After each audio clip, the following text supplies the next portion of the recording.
Hey guys, welcome to the YouTube tutorial on how to sew the 001 pleated skirt with a cargo pocket belt. If you want to find inspiration on how to make this skirt or different ways to make the skirt and different fun little details, definitely check out my Instagram. I have a few of these skirts posted. Let's get on to the video.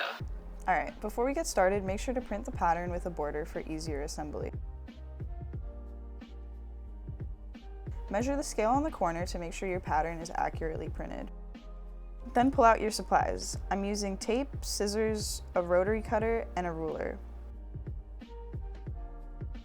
Cut or slice the border off. Match up your pieces using the border line and the pattern pieces. Once confident, tape, tape, tape.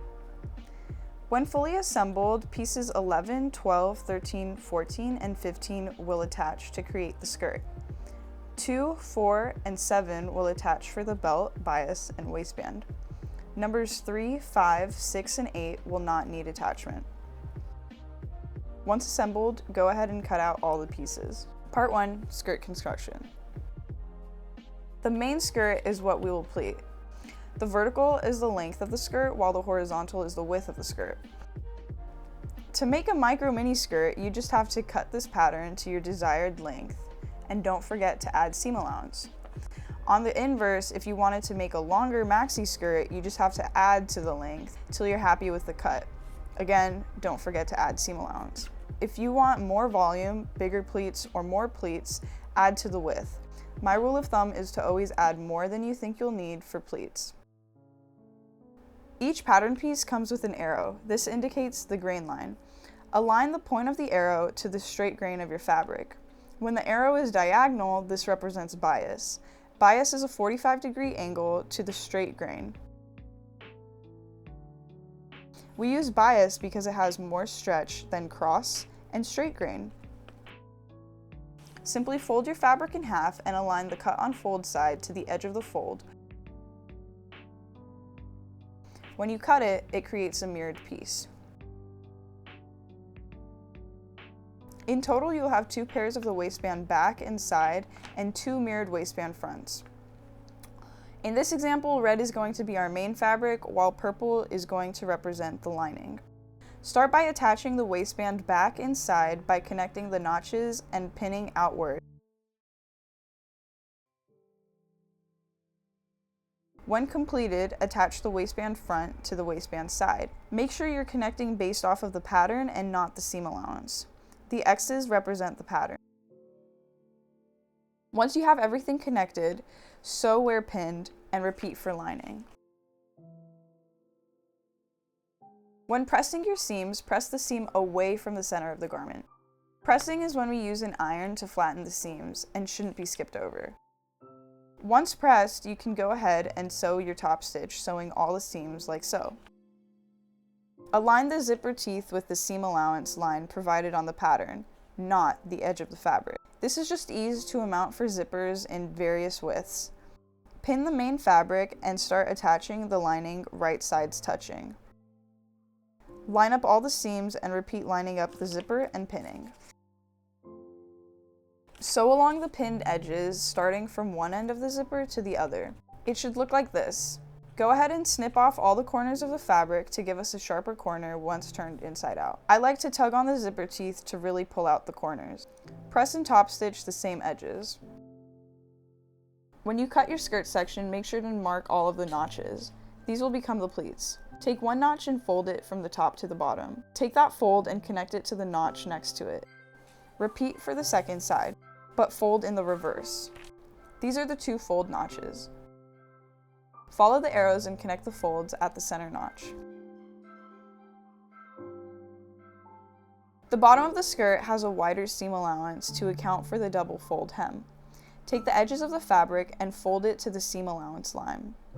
This will be about 3/8 of an inch or 1 centimeter. Then fold again the same amount, encapsulating the raw edge, creating a double fold hem. Once pleated, sewn, and pressed, it'll look something like this. To finish off the back of the pleats, connect the 2 last pleats before the edge of the fabric. Cut the remaining zipper off your waistband and attach the zipper to the back of the pleats at the seam we just pressed. Pin the entire skirt to the waistband, remembering to make sure all your pleats are aligned.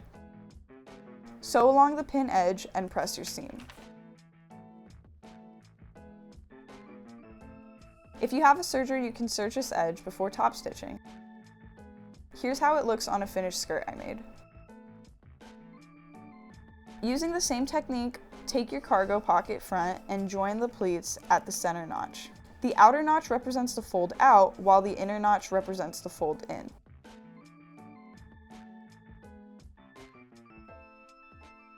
It'll look something like this. Take the cargo sidewall and attach the center to the center of the front. Make sure the notches on the sidewall are facing out and not getting pinned. Sew along the pinned edges, press, and top stitch. Double fold the top edge, press, and top stitch. Pin the cargo flap and sew along the edges, leaving the top open. Cut the corners and make small snips in the curves to let the seam sit flat. I like to use my thread snipper to really push out the corners. Again, press and top stitch. Moving on to the cargo pocket belt, attach the sidewall to the belt at the center or the cut and fold line. Pin along the edges, matching up the notch with the seam allowance line.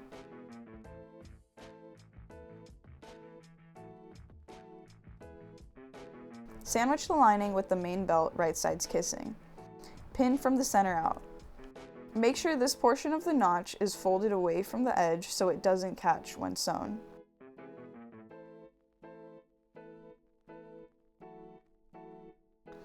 Sew along the pinned edges. It should look like this from the top view. Once sewn, snip to the corners and along the circular edges. Flip inside out, snip the corners, and press. Fold the cargo sidewall towards the center and pin down. Top stitch the edges along with the cargo sidewall. Align the top cargo flap center notch and the center of the bias and pin along the top.